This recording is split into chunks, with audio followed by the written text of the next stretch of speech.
All right. Hey, everyone. Welcome to another episode of Trading Bitcoin with your host, Tone Vays. Today is Wednesday, November 11th. So, wait, is today Veterans Day? Welcome to another episode of. Shit, my bad. Is today Veterans Day? I'm not even sure. I think it's Veterans Day. All right. Congratulations. And yeah, as you can see, it's time to pack up the bunker. That's it. COVID's over, as we see from celebrations all around. But no political talk today. No COVID, no politics. I took a day off yesterday, argued with Peter McCormick uh, on Twitter. And okay, so there's two reasons why no politics today. One, I only have 30 minutes because I have to record a panel for a web conference. And two, we're coming back at 2 p.m. today, hopefully with Jimmy Song and maybe even with Erica from Bank of Erica down in Miami, who did a great job on our election stream. And we're going to come back and we're going to talk only politics. So this is the price stream. And later this afternoon is going to be the politics stream. Since I happen to have it up, oh crap, Zoom is messing up again. Oh wow. All right, let me sure I don't dox anything. Okay, here we go. Let me close this.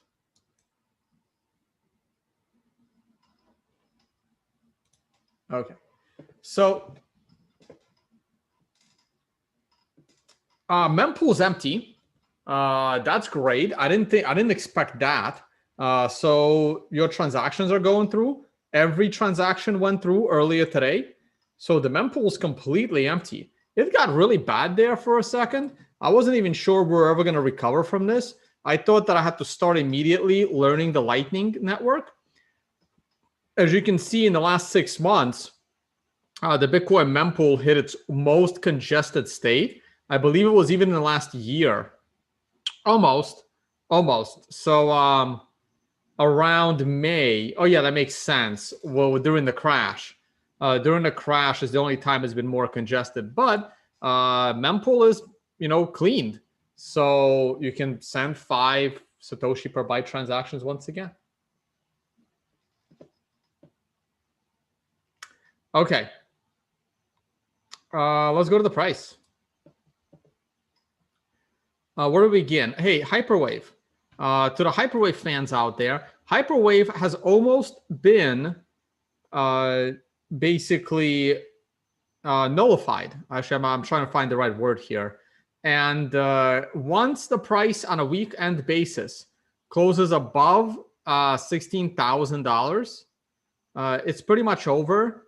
And Hyperwave, while it did a great job getting you out at the perfect price in 2017, it never made it to its full target of sub 1,000, which I have always questioned. I really felt that 2,000 would have been a good area. I thought that prices could come down as low as 1,300.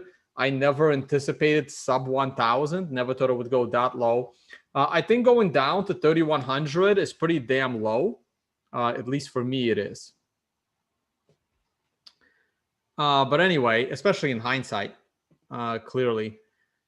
So Hyperwave will very soon no longer be necessary to even look at. Weekly chart. As I said at the end of week yesterday, by being able to rally into end of week and closing above 15,000, it made me bullish on a weekly basis going into this week.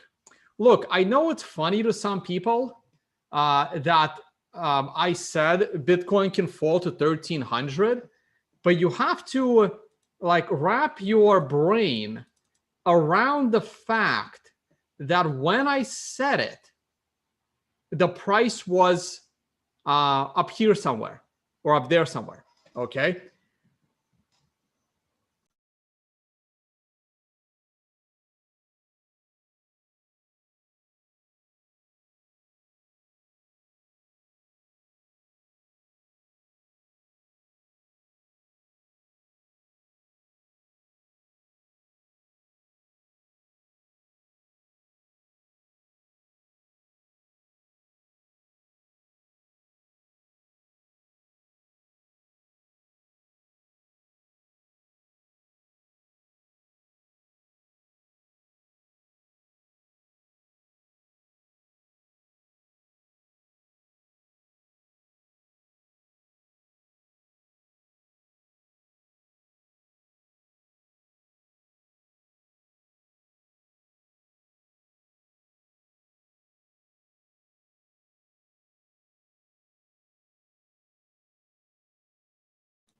Ah, shit. Sorry about that. I don't know how I lost sound. My bad.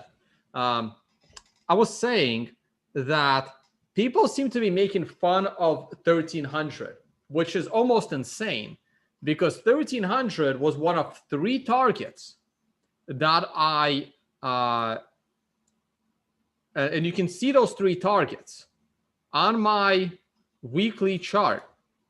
I pointed out my 3 targets. My 3 targets were target 1, 4975, target 2, 3000, and target 3 right there, 1100 to 1350. But then I also put a perfect buy zone at 2750 to 950. Now, some people may think that this is ridiculous, but I said this when the price of Bitcoin was higher than it is today.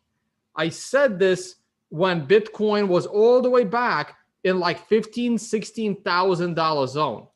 I said this over here on this candle right here when we were dropping from 17,000 down into 15,000. That's when I said it, the week of June 8th. So anyone that doesn't understand what I meant back that second week of January is just not a trader. You're not a trader. You don't understand bear markets at all. And I was only wrong by maybe 10%. That's how wrong I was, as opposed to people at this time saying that Bitcoin would never fall below 10,000 ever again. You see, those people were wrong 100%. They were wrong 100%. No one could believe that Bitcoin could fall below 6,000. There's plenty of videos to prove that. So I came up 10% short because when I made the call, we fell 85%. I expected us to fall 90%. So I was off 5% on 85%.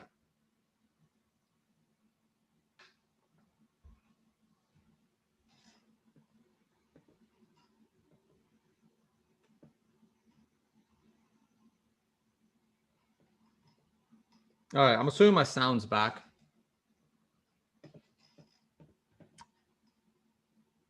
So back to the weekly chart.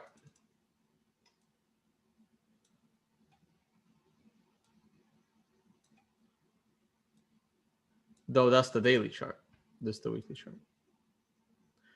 As I said last week, by being able to close above 15,000, I was bullish going into this week from a weekly candle perspective. If you are a longer term trader, there wasn't that much concern on a weekly level for Bitcoin. We fell early in the week, and now we're back up. Now, the daily chart looks very different. The daily chart certainly had a bigger pullback, but now I'm really liking this position here. And right after this video, I probably should have done it before this video, I might actually be going back into my Bitcoin bullish long trade. As overbought as it looks, this is a breakout buying position. Now, as you guys know, I had sold I had exited my bullish trade around 15,300. And I was hoping to get in closer to the $12,000 area. But the market isn't letting me buy in at a price that I want because I haven't found the power yet to control the price of Bitcoin. And therefore, I'm really liking this breakout. And it is very likely that I was busy all morning and the market's just opened 30 minutes ago because I trade GBTC in my retirement account. And I may have to go back in here. I may also use PayPal to go into Bitcoin as well. I was hoping to save that till next year because I don't know how that's going to work in the world of taxes. And it's already getting close to the end of the year. But I may just pull the trigger and test PayPal because it's free to trade on PayPal. It's free to trade Bitcoin on PayPal. So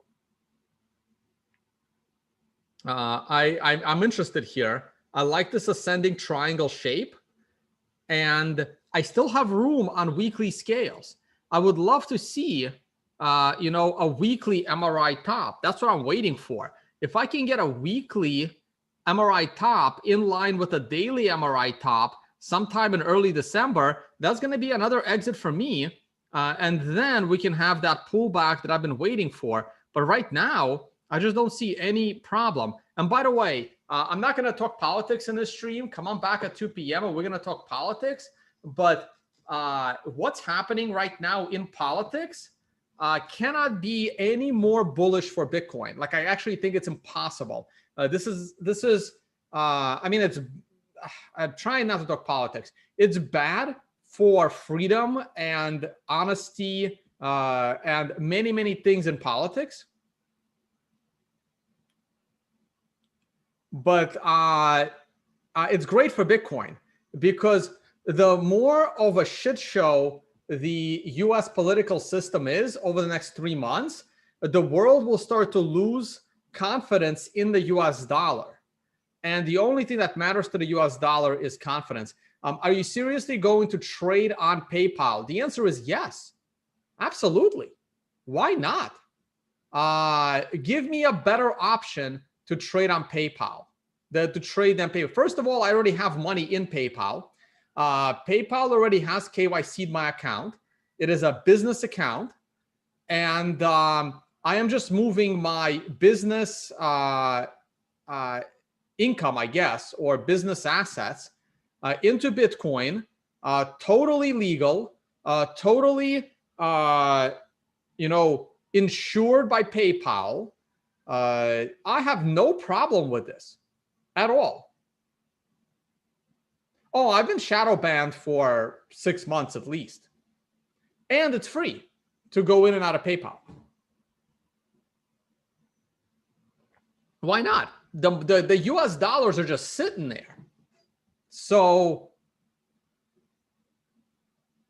and I need the US dollars to pay for expenses. But right now, since I'm still moving out of the bunker, and right now there isn't much, business expenses because travel is illegal according to the world government. So what do I do with the money? I'm going to need to use that money soon, and getting it out of PayPal and then buying Bitcoin on the open market in a small quantity, and then having to do it all over again to use that money for business expenses once I can get on a plane again. It's not the most convenient thing in the world. Yeah, corruption and cheating in politics is probably the greatest thing for the price of Bitcoin to rise ever.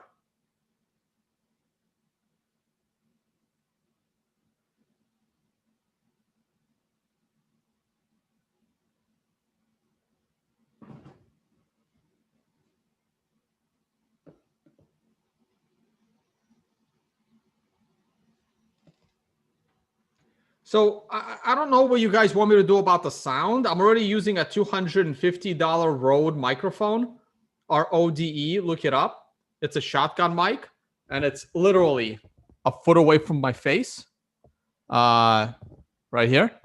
So if you don't like the sound, you are welcome to either buy me a better mic than this $250 Rode. I'm happy to give you an address to ship it to.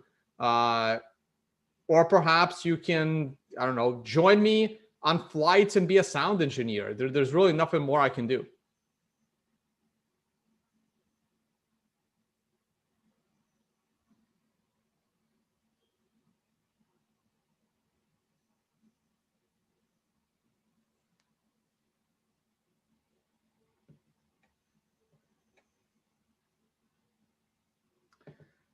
So, look, if you have money sitting there in PayPal, since I have money sitting there in PayPal, I have nothing better to do with that money than just buy Bitcoin, let PayPal hold it for me, and then sell it when I need to pay the expenses.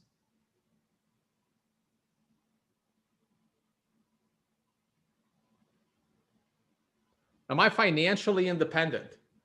Somewhat. It depends on my lifestyle. I am somewhat financially dependent on some business.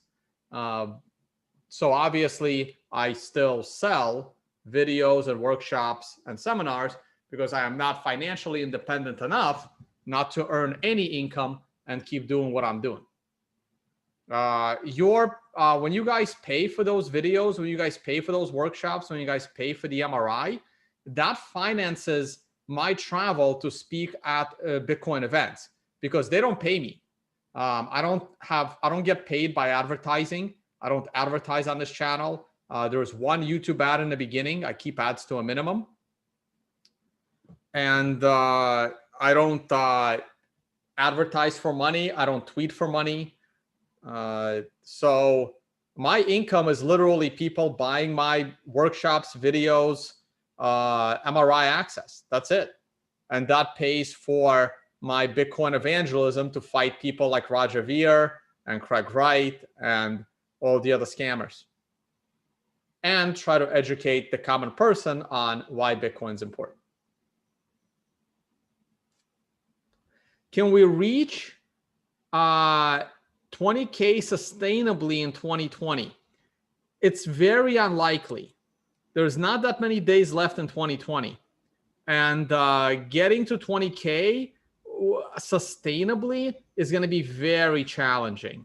I highly doubt it that we can go up 25% in 6 weeks and have that be considered sustainably.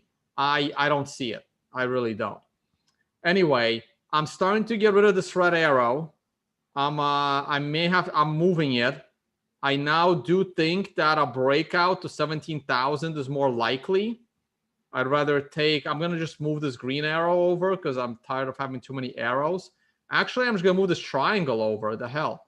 So this same triangle, I'm just going to slide it up because it's the same exact concept. This triangle is even bigger. Look, it's even bigger. And I like it. And then I'm going to take this arrow, and this arrow should also be bigger. So I'm looking at maybe $1,000 rise. That takes us to 17K, maybe even 1,200. So that's currently what I'm looking at. So I am bullish here. And my stop loss, if I was to enter this trade, well, if I'm entering this trade with no leverage, I don't really necessarily need a stop loss. But if I was entering it with leverage, my most conservative, my most safe stop loss, I would put it right under yesterday's low. If we fall under yesterday's low, I'm no longer as bullish. And as this thing is rising, I'm starting to regret the fact that I didn't open my trading account before doing the live stream. I also have 10 more minutes because then I got to go and record a panel for a conference. So I may have to end 5 minutes early so I can log in. I don't think I have time to figure out how to buy it on PayPal. I'll probably do that later. But I am pretty damn bullish right here, right now. Let's go to a lower level time frame. So you see, this is where trouble starts. See, here's where you start to have a little bit of doubt. Because I'm going to the 1 hour time frame and look what's happening here. I am on an hourly MRI warning, and in 36 minutes, we're going to get an MRI sell. So maybe this hour is not the best time for me to buy Bitcoin. Maybe I should wait for the 1 to 4 hour pullback later today. But at that point, I may not be able to trade GBTC because it'll be closed. I really need to take a look at the 4 hour chart. And the 4 hour chart, I don't know what this blue line is from yesterday, but I'm sure I said above that blue line, I'm bullish. And that happened earlier this morning. So I'm pretty bullish. Also have my green star. On a 4 hour scale, I should have maybe deleted that. On a 4 hour scale, I would love for the price of Bitcoin to be above this line in order for me to be officially bullish. And we're almost there. This is at 15,750, but this is close enough. I'm liking it here. I'm pretty bullish. The 4 hour chart tells me I have room. The 1 hour chart tells me to be a little bit careful here, but it's just a 1 hour chart. So the 1 hour chart, while it's useful, It's more useful in exiting your trade on at a good price than anything else. I do want to glance at the dollar. GBTC premium is starting to rise, but it's still only 15%, which means that I am comfortable getting into GBTC at a 15% premium right now. Doesn't matter. Gold. I am not bullish gold whatsoever. That was a big drop, and now we are back below this red line. I am pretty damn bearish gold. We're at the stock market. Now, the stock market is consolidating. We had an intraday all-time high. We have not had a new all-time high close yet, but I believe that's coming. The weekly chart is also bullish. We are currently in line for an all-time high weekly close. So the markets are bullish. I want to look at DXY. Tilray, since I have it up, this is why I told people not to hold Tilray through earnings. Here's a lesson. If you held Tilray through earnings, you are learning a very valuable lesson. I want to see DXY. As you guys know, I have stated for a long time that I don't see the US dollar falling apart anytime soon. I'm now slightly walking away from those statements, because the one thing that kept me bullish on the US dollar was US political stability. And by political stability, I mean being able to have an honest election and knowing who the president is. That's actually the number one thing for your country's economic stability, is knowing who is running the government. As this clown show goes into second gear, as this clown car is about to go into second gear, that confidence that the world, not only the US citizens have, but the world has in US political stability, can evaporate in a matter of months. And the one thing, there is only one and one thing only that sets off hyperinflation. It's not the amount of money printing. It's irrelevant how much money the government prints. I have said this on many occasions. It's irrelevant how many trillions and trillions of dollars the US government is printing. It will never cause hyperinflation. But political instability will cause hyperinflation with zero money printing. Zero. You don't need to print money. When you have political instability, your population and the population around the world, not even your citizens, lose faith in your currency. No one wants to accept your currency because you have political instability. That is the cause of hyperinflation, not the printing of money. It's a giant misconception that gloom and doomers and those that need to sell their overpriced newsletters have convinced you that hyperinflation is caused by money printing. It's not. Hyperinflation has nothing to do with money printing.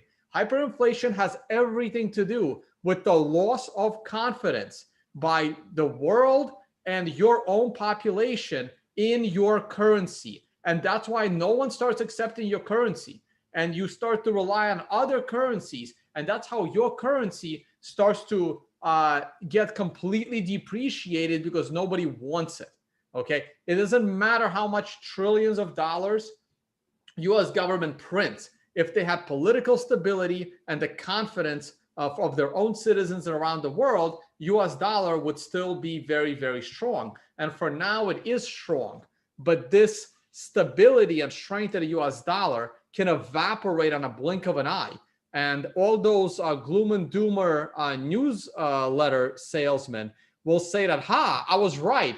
This trillions of dollars that they printed this year, the 22% of all money being printed this year caused hyperinflation. No, it did not.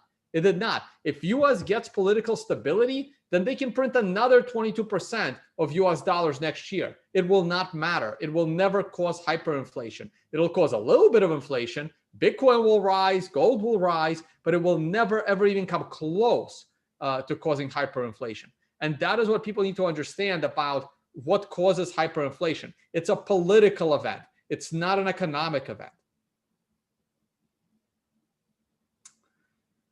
No Tesla talk today. Sorry, guys. We're going to pick up stocks maybe next week. Well, I'm not talking politics. I'm talking economics. We're going to talk politics later today at 2 p.m.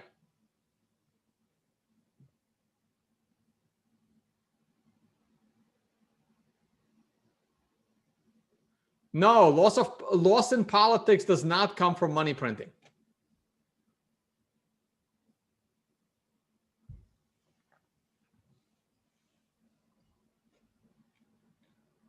If that was true, the US would have been in hyperinflation 2 decades ago. It's not true. There's not much more I can say on gold. I'm not bullish gold right now. I would not. I wouldn't be buying gold here. I would not. Look, it's the third time you're hitting support. Let's look at it. Let's look at back here. Original hit, second hit, third hit, and then we crash down. Didn't crash much, but if you're trading it, that's certainly bad for your bullish position. And here we go again. Original support, second hit, third hit. If we don't fall, if we don't break down this time and we hit it again, we'll most likely break down next time.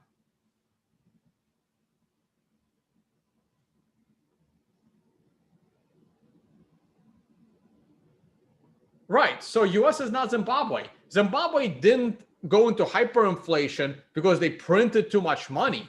Zimbabwe decided to reallocate their resources, and they took away property rights.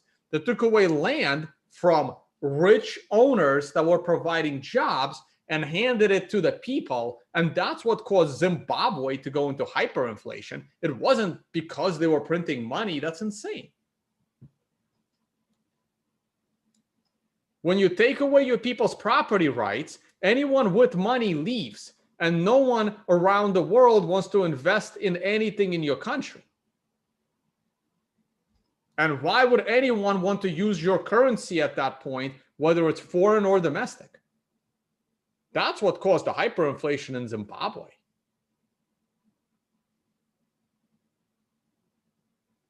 Oh yeah, no screen share for gold. Sorry about that. Right, so here's gold.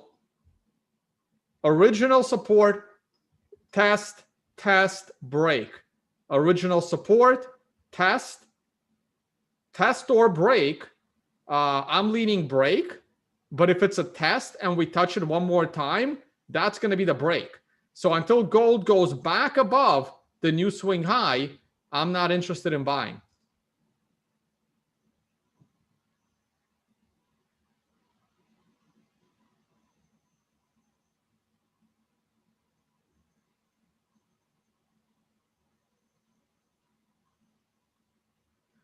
Well, my opinion on the US election is irrelevant. What I'm saying is right now, we are going into second gear of an election debacle of who won the election. Now, look, I have my bias as to who won the election. I have my opinions as to who won the election, but that's irrelevant for this discussion. At the end of the day, the US is about to have a political disaster on their hands because of the election, and that will cause a lot of people to lose confidence in the US government, which in turn has the potential of causing hyperinflation, because then people might lose confidence in the US dollar, and there is nothing the US can do to bring that confidence of the US dollar back.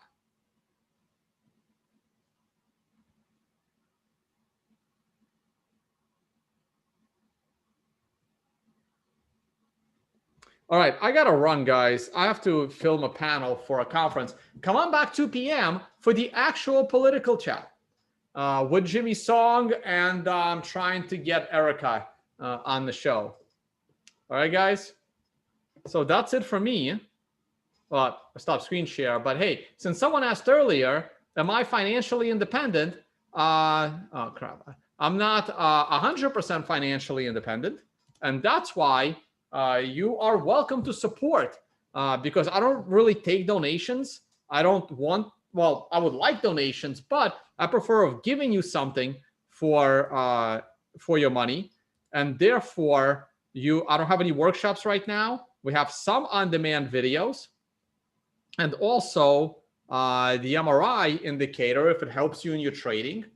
And at the moment, that's it. Another way you could help instead of a donation is to use one of the affiliate codes if these products or services are right for you and they are legally available in your jurisdiction, which I believe, well, actually LVL is only for US citizens, but I think everything else is global. All right, guys. Thank you all so much for watching, and I will see you all at 2 p.m. Well, maybe not all of you, but those interested in politics, come on back at 2 p.m. Bye, guys.